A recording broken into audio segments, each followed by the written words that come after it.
Միասին կարող ենք կյանքը քո զորացնել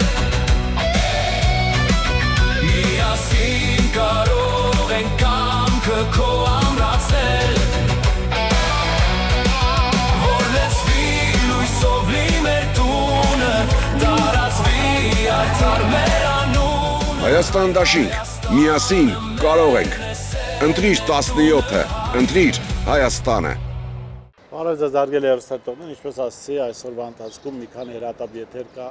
իրականացնենք, այս պահին մենք գտնվում ենք Մաշտոցի Կողոտայում, Անդրանիկ Թևանյանի տան մոտակայքում եւ ես զրուցելու եմ Ստեփան Դանելյանի հետ քաղաքագետ, պարոն Դանելյան, մենք լսել ենք, տեսանք իշխանությունները ինչպես սպասել հրահանգի միջոցով սկսեցին քաղաքական հետապնդման գործընթաց, ազգային անվտանգության ծառայություն, քննչական մարմինը ինչպես է գնահատում այս ամենը։ Նախ այդ ամեն ինչը սկսվեց այսպես կոչված վարչապետի անօրինական հրահանգներով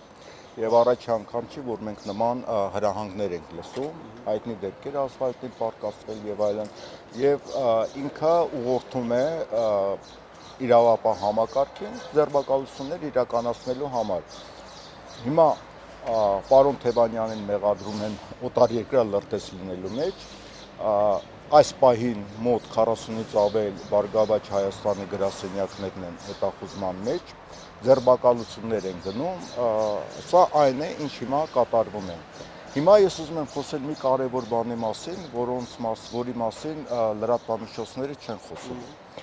Տեսեք, ուրեմն կան դե յուրե դաշնակից երկրներ, որոնք միմյանց հետ ունեն միջկառավարական պայմանագրեր, պայմանավորվածություններ։ Այդ պայմանագրերի մեջ մտնում է նաև այն կետը, որ միմյանց նկատմամբ լրտեսական գործունեություն չեն իրականացնում։ Ավելին, հատուկ ծառայությունները իրար փոխանցում են ինչ-որ նյութեր, տեղեկություններ, այսինքն համագործակցում են, ինչ-որ տերորիստական գործողություն, վտանգ ազգային անվտանգությունը եւ այլն։ Հիմա այդ նման փաստաթղթեր Հայաստանի եւ Ռուսաստանի միջև կնքված են։ Եթե հայտարարվում է, որ Ռուսաստանը լրտեսական գործունեություն է իրականացնում Հայաստանում կան լրտեսներ, ըստ էության դե յուրե եւ դա ասում է պետության ղեկավարը հայտարարում է, որ Հայաստանը եւ Ռուսաստանը բարեկամ պետություններ, կարելի ասել նույնիսկ թշնամական պետություններ են։ Եթե թշնամական պետություններ են, ապա այդտեղից արդեն որոշակի հետևություններ կարելի անել, նաև պատահական չէ, որ Ռուսաստանի ղեկավարները, նաև ազգային անվտանգության խորհրդի քարտուղարը ասում են, որ Հայաստանը Ռուսաստանի նկատմամբ ոչ բարեկամական քայլեր է անում։ Հիշեցնում են Եվրոմիության այդ հավաքը, երկրների հավաքը Հայաստանում, որտեղ Ուկրաինայի ղեկավարը ասում էր, որ ռմբակոծելու է Կրեմլը, զորահանդեսի ժամանակ։ Պայմանագրեր են կնքվում այդ երկրների հետ եւ այդ երկրները ըստ էության թշնամական երկրներ են Ռուսաստանի հետ։ Հիմա հարցը հետեւյալն է. դրան ինչ է հաջորդելու։ Դրան ես կարծում եմ արդեն ինչ-որ քայլեր են հաջորդվում, եթե թշնամական երկիր է Հայաստանը, ապա ինչի պետք է Ռուսաստանը 3 անգամ էժան գնով գազ վաճառի Հայաստանին, ինչի պետք է շուկան բացի գյուղատնտեսական մթերքների համար, որտեղից փակվեց ծաղիկի շուկան։ Ծաղիկի շուկան, բայց գյուղատնտեսական մթերքների 98%-ը արտահանվում է ԱՊՀ երկրներ, առաջի հերթին Ռուսաստան։ Հիմա ծիրանի սեզոնն է գալի եւ մյուս գյուղատնտեսական մրգերի,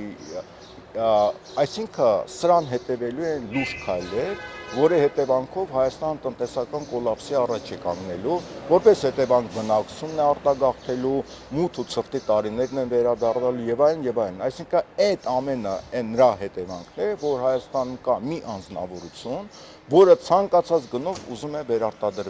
վերարտադրվել եւ վերարտադրելուց հետո թեկուզ ջրհեղեղ լինի, թեկուզ երկիրը ոչնչանա, կարեւոր չի։ Ես կարծում եմ ինքը ինչպես է մտածում, ինքը ասում է, այս ամեն ինչը կանի, հետո կգնա Ռուսաստանի նախագահի հետ կհանդիպի, ինչպես հայտարարեց, որ հունիսի 15-ին թե 18-ին լավ չեմ հիշում, հանդիպելու է իր մոտիկ ընկերն է, իր մոտիկ գործընկերն է եւ ասելու է, ահա ես վերարտադրվել եմ, այդ ամեն ինչը նախընտրական պայքարի մեջ էր մտնում, հիմա ասա ինչ անեմ, ես ամեն ինչ պատրաստ եմ անել։ Այսինքն պրիմիտիվ մտածողություն, որը ես կարծում եմ չի աշխատելու։ Հիմա նաև գանք այս գործին, փաստորեն խուզարկություն էր ձեր կուսակցության գրասենյակում եւ մենք լրագրողներով տեղեկացանք, որ առանց Անդրանիկ Թևանյանի եւ իր ընտանիքի անդամների ներխուժել է նաև իր տուն։ Այսինքն այնտեղ ամեն ինչ կարող են անել, ինչ որ բան թողնել, ինչ որ բան, չգիտեմ, գցել։ 90-ականներին կար, չէ, գրպանը պլան գցելու այդ բանը։ Ինչպես է գնահատում ես իրավապահների ըստ էության ապօրինի, անգամ ապօրինի հրահանգն են ապօրինի գործիքներով անում ըստ էության։ Տեսեք, եթե Հայաստանի գործող վարչապետը